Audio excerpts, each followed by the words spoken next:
बोलो जयकारा बोल मेरे श्री गुरु महाराज की जय। श्री सद्गुरुदेव भगवान की जय। गुरुमुखो, दुनिया को स्थायी रूप मानकर जो अज्ञानी जीव इस धोखे में पड़ा है, उसकी अज्ञानता का वर्णन नहीं किया जा सकता।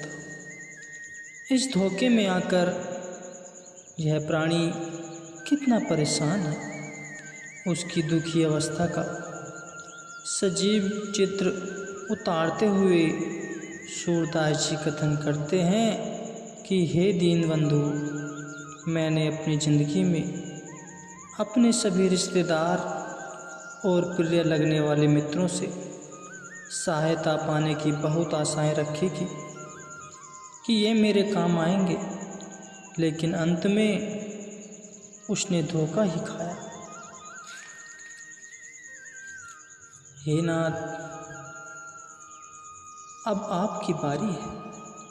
आपका नाम पतित उद्धारण है, इसलिए अब आप अपने नाम की लाज रखो और मुझे अपना एक विरध जानकर मेरी बिगड़ी हुई हालत को अपनी कृपा का हाथ देकर संभालो।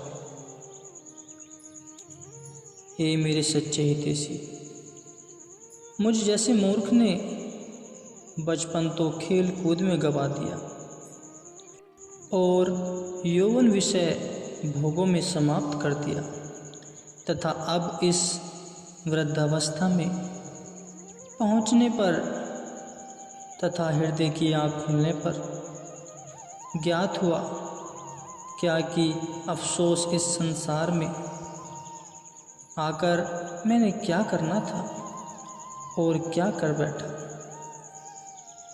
अपने पिछले किए हुए कर्मों के परिणाम में मिलने वाले भविष्य के कष्टों का श्रवण करते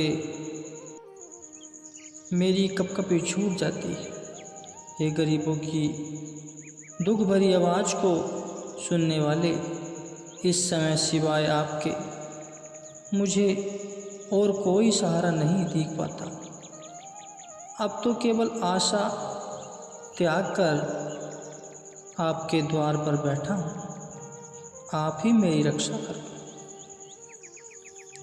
हे मेरे परमपिता, जिस संतान के लिए मैंने कई इष्टों को मनाया, जिसका जन्म लेने पर मैंने कई प्रकार की खुशियाँ मनाई और जिनकी शिक्षा व पालन पोषण के लिए अनुचित व उचित ढंग से धन इकट्ठा व खर्च किया, जिसकी शादी पर दिल खोलकर दौलत खर्च की, वही संतान जिनके लिए खून पसीना एक कर दिया, इसी आशा पर कि मेरे ये लायक सत्यंत वृद्धावस्था में मेरी सेवा करे, मुझे सुख पहुंचाएगी। लेकिन इस औलाद ने मुझे इस वृद्धावस्था में नकारे और पुराने टूटे फूटे बर्तन की तरह अलग कर दिया।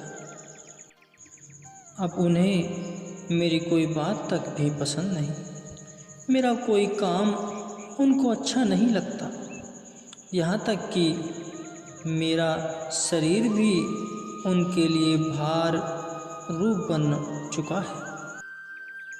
हे मालिक, जिसको शास्त्रों ने अर्धांगिनी का दर्जा दिया है, उसी स्त्री के प्रति एक नाज नखरों को पूरा करने के लिए मैं किसी प्रकार के पाप कर्म करने तक से न शर्माया। वो स्त्री यौवन अवस्था में मुझे नाथ जी, स्वामी जी जैसे प्रिय लगने वाले शब्दों से संबोधित करती थी। उसने भी अब मेरी सेवा करने से इनकार कर दिया। हे दयालु सगे भाई, जिन्हें अपनी भुजाओं से तुलना दी जाती है, अब उनको भी भ्रातृ प्रेम से मालूम कहाँ लुप्त हो चुका है, सब कुछ खत्म हो चुका है। वही भाई जो आइए भ्राता जी कहकर पुकारते थे, वही अब दूर से ही देखकर मुंह फेर लेते हैं और शक्ल तक भी नहीं देखना चाहते।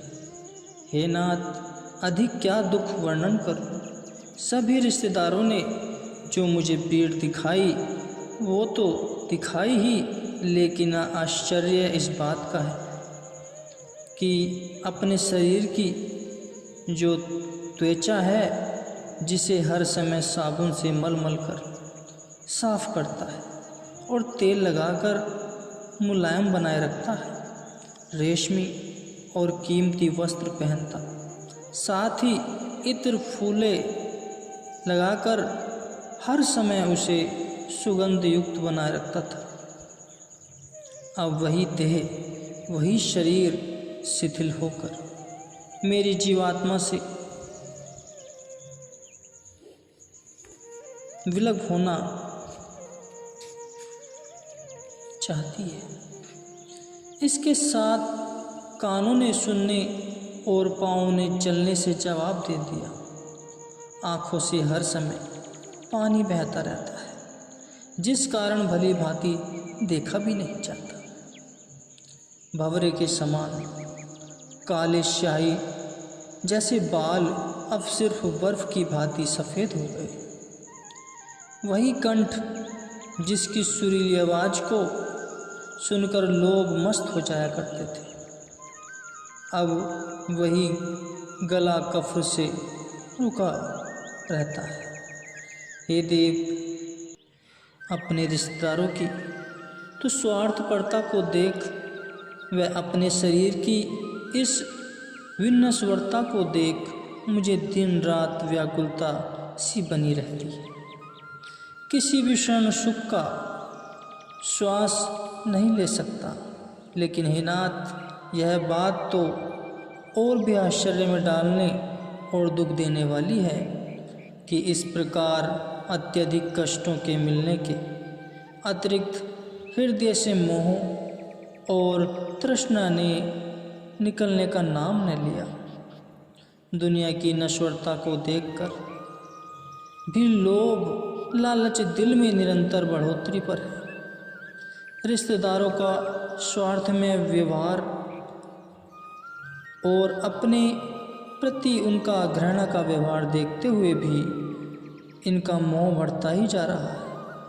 हे दीननाथ, मेरा तो अब कोई चारा नहीं लगता, सिवाय तेरे मुझे इस कष्ट से बचाने वाला कोई दूसरा नज़र नहीं आता। अपने रिश्ते नाते वे अभेद्य मित्र जिन पर मुझे अति विश्वास था कि वे दुख के समय मेरे काम आएंगे, समय आने पर सब ने आंखें फेर ली। हे प्रभु, इन कष्टों से बचाने के लिए आपकी अपेक्षा अन्य किसी में शक्ति नहीं। इसलिए भक्त सूरदास जी कहते हैं कि हे करुणा सागर, अब तो जो कुछ होगा आपकी ही कृपा व दया दृष्टि से ही होगा।